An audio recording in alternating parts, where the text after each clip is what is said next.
All right, welcome back. Our GMC Sierra tweet of the night comes from the Goodyear blimp, which is flying up above today. A beautiful day for that, and the city looks as good as it always does from the air. I don't think there's a more photographic city than city of Pittsburgh. You go to Mount Washington, or if you're using a drone or even the blimp, it always looks good. And what a good day for those who attended today. They got a nice suntan, and I also saw some fire in the second half from the Pittsburgh Steelers defense. That was as good an effort as you're going to see. They were very active. Patrick Queen's presence will get bigger and bigger in this team's development, because first two games here, still trying to get to know the team, a little bit of the role. Only had 6 combined tackles in 2 games. That's combined. Today he had 8 to lead the Steelers, and he's making plays. Should have had an interception there as well. 412-575-2600. Let's get to the lines and see what you got to say. We'll begin with Chuck in Columbus, who's on line number 4. Hey, Chuck, how are you? I'm fine, Bob. How are you? I'm good. What's going on? I just wanted to talk about Justin Fields. He's my old quarterback from the Buckeyes, and it's really good to see his development with the Pittsburgh Steelers and not with the Bears. It's wonderful to see what coaching will do. And yeah, coaching, culture, right, all that, Chuck. He had that in Columbus. Didn't get it in Chicago necessarily. Not at all, and it shows, because he's a good kid, and he looks like he's enjoying himself, and that's important, Yeah. And also winning. So I just wanted to pass that on. Yeah. Well, thank you, Chuck. Appreciate it. I do know he's having fun here, and he really likes it in Pittsburgh. He likes the team he's on. I think he's very much appreciative of the coaching he's getting, and they're letting him do his thing. Now, yeah, there are some training wheels on the first couple of games. His history was he made a lot of mistakes. He made interceptions, but he also, was in a situation where he was running for his life half the time. Too many sacks taken. I think he learned a lot over the years. It's still stunning to me. When this happened, I thought, okay, if they're going to get Justin Fields, it would take more than just a 6th-round pick. I thought 3rd round at the time, but there weren't many other bidders in this situation.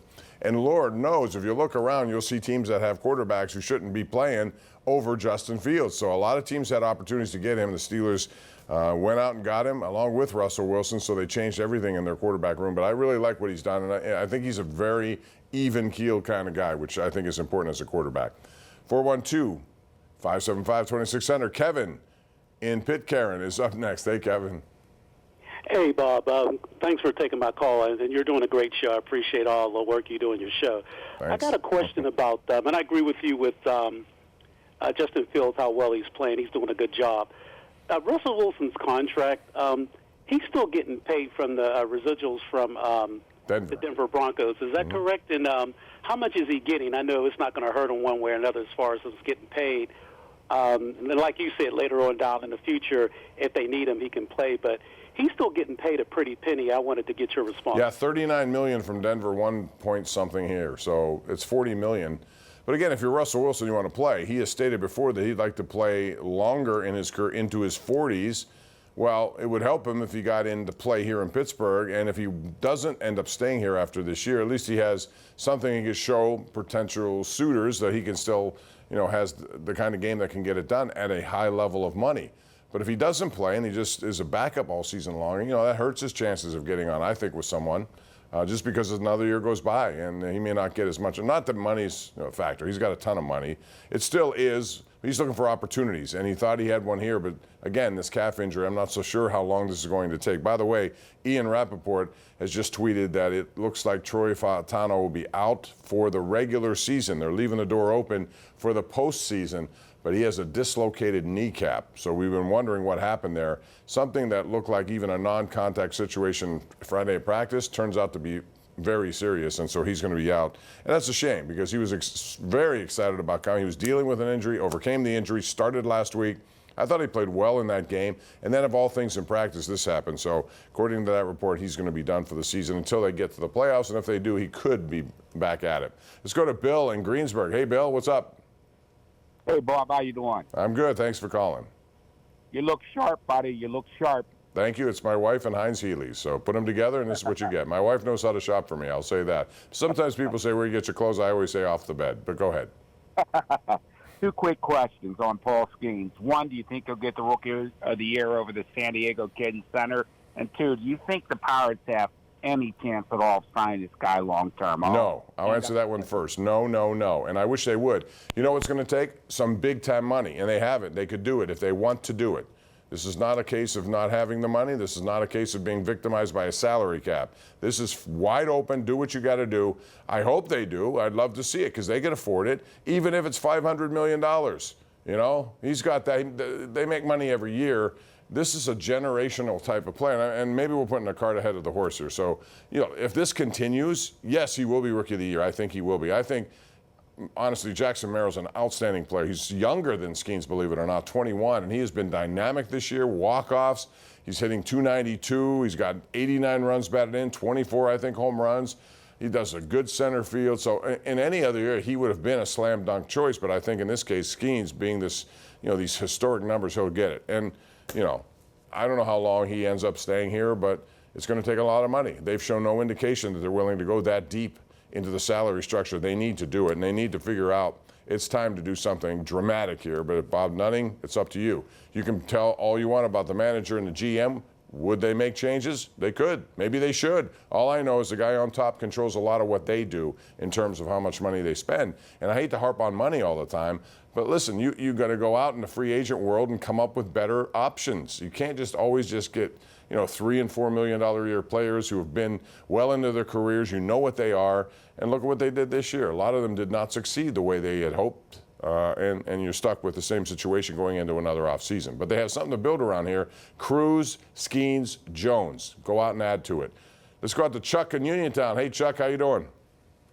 Okay, thanks, Bob. I was going to ask, do you think this now vaults Skenes back in front of the Rookie of the Year race?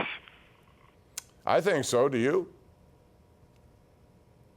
Well, you know, Chuck, I would absolutely say at this point, yes. I think, you know, there was a time I was thinking it'd be co-Rookie of the Years just because I think they both deserve it, what they've done at their young ages. But Skenes is doing stuff at a level that we haven't seen from a starting pitcher. So I think he has the edge. The betting line says he's not the favorite. It's still Jackson Merrill. That could be changing. Again, one more outing against the Yankees. If he should somehow go in there in Yankee Stadium and then beat that team and cost them maybe, I don't know, I haven't looked at the standings lately, pardon me, but the Yankees were competing, you know, for the top spot. We'll see. Baltimore was breathing down their necks.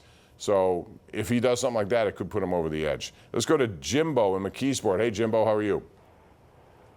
Yeah, hey, Bob. Yeah, I really hope the Steelers win this year.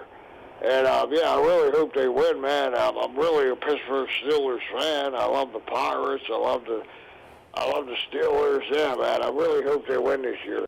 All right. Thank you very much. We like that optimistic approach. Randy in the West End is up. Hey, Randy, how are you? Hey, Bob, how you doing? Good. What's up? Hey, I was just saying, the Pirates have the biggest trade chip this winter in Paul Skenes. What do you think about maybe making a play for 3-4 position players? I want 10. They're not going to do it. No. They'd be ridiculed. It's a PR nightmare. Are you kidding me? If anything, you want him to stay here as long as you can. Again, they're going to have to make that choice at some point. You could try to keep him here for the next, and, you know, get a couple of arbitration years now and give him big money now if they want. But if I'm him, you know, maybe he would take that just to get through arbitration. And then once it gets to a free agency level, there's no way they're going to do it. They could, as I said, they should, but no history to suggest that they would do that. I wish they would. I mean, you get a generational player who could be around like that, and you hope he's here for a lot of years. I mean, that's a centerpiece of a team that you could build around for a lot of years. We're due for a break. We'll take it right now. Come back with more right here on KDKA+.